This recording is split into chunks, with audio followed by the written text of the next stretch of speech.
I'm going to jump in and just say that I've seen the first 4 episodes.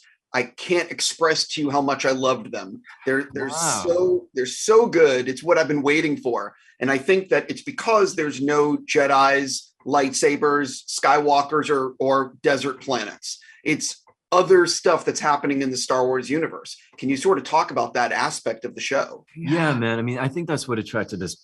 I mean, well, me to it, who knew about the Star Wars universe, but the writing was so different to what I ever expected. And he's created a whole new section of the universe. You know, it's expanding in an intricate way. And all of these characters are so fully developed, and they're all really messy and real and gritty and relatable. And they're all intersecting and interweaving in an amazing way. Yeah. And I certainly hadn't ever seen anything like that in Star Wars before. Yeah, same. And I didn't really have anything to compare it to because I hadn't seen any. I have never been a Star Wars, not that I wasn't a fan, it never really was my thing. And so when I was in talks about being in it, Tony let me read the first 3 episodes to get a flavor of what it was, because I was like, I don't know, I'm a theater actress. I'm not sure this is what I want to walk into. Like, what if it's all just like in space with green screens? And I don't know how I'll feel about that. And then I read these 3 episodes and I was like, hold on, this is not what I expected it to be. This is like a dance. And there's so many characters. And I, because I wasn't in those first 3 episodes, the fact that I was so into it was such a good sign, because I wasn't reading it from what's my character's arc through this? I was just like, oh my God, how has he done this? And then he told me what Dedra would come in and do. And I thought, any party you want me to dance at, Tony, I will be there. Yeah, and the fact that it's like a socio-political thriller as well as like a business comedy almost, as well as workplace drama, kitchen sink, and then like a love story, and it's Star Wars. Yeah.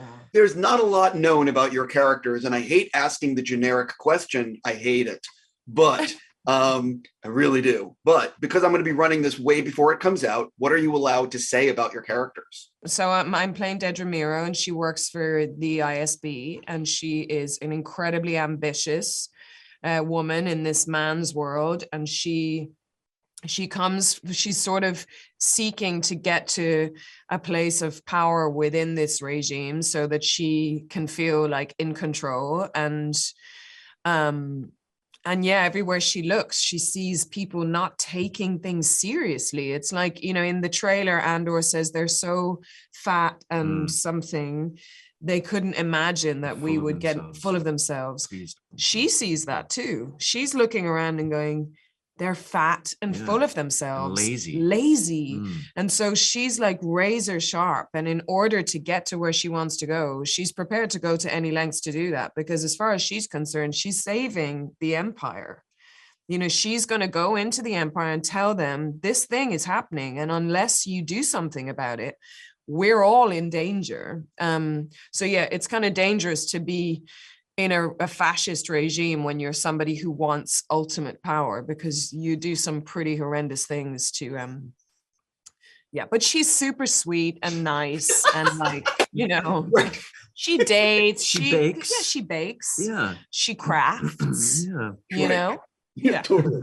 And that's really where Dedra and Syril kind of connect. They're crafting, mainly tailoring. Yeah, they both outfits. like their uniforms have to be tailored to look really perfect. And when I heard that was like what Syril, I asked for that in my fitting, and the designer was like, that's what Syril does. Like, he needs everything tailored. And I was like, oh, we are gonna be great together.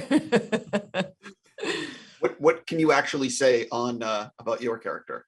So Syril Karn is working for the corporate security sector at the outer reaches of the galaxy, and where there's not much Imperial presence at all. And he's desperate for Imperial presence. He is like, as he is with Cassian Andor, he is a dog with a bone to get into the Empire's good books.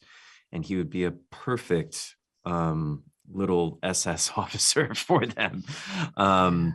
But he really has a strong moral core which is just misguided. You know, he's drunk the wrong Kool-Aid, and all the freedom and the messiness and the kind of complexity that Cassian represents, he's just fills him with such anger that he can't exist within his own world. And so he is desperate to transcend his own station, and at any cost, which makes him a kind of perfect match for Dedra when they wind up crossing paths. Yeah. I have to ask you guys, is it fun playing a character doing and saying things that you completely disagree with? Yeah. And who says I disagree with them? Yeah. Because I can understand why, you know, they both do what they do, which is the amazing thing about Tony's writing. It's like, it's so three-dimensional that you're like, oh yeah, I get why he would do that or she would do that. I mean, I have a scene where I'm doing something fucked up, but it's I get so fucked up. And I have this scene where I'm doing it's just horrific. And I thought I finished, and one of the guys that was in the scene, he was like, man, that was really something. And I was like, I know, right? So good. And I could see him going, wow, she really enjoyed doing that. I was like, yeah. I mean, where else do you get to do this stuff, you know? And playing the sort of baddie is always so much better. I do a lot of like... It's so much more fun. Yeah, to not have to have compassion or empathy. Like, my life is spent constantly crying and, you know, feeling so much for everybody, that to play a part where I don't have to feel anything, it's quite a nice change. On that note, I got to stop. I'm just going to say again, thank you so much for your work in this. It's fantastic. Can't wait to see the rest. Thank you so much. Stephen. Thank you.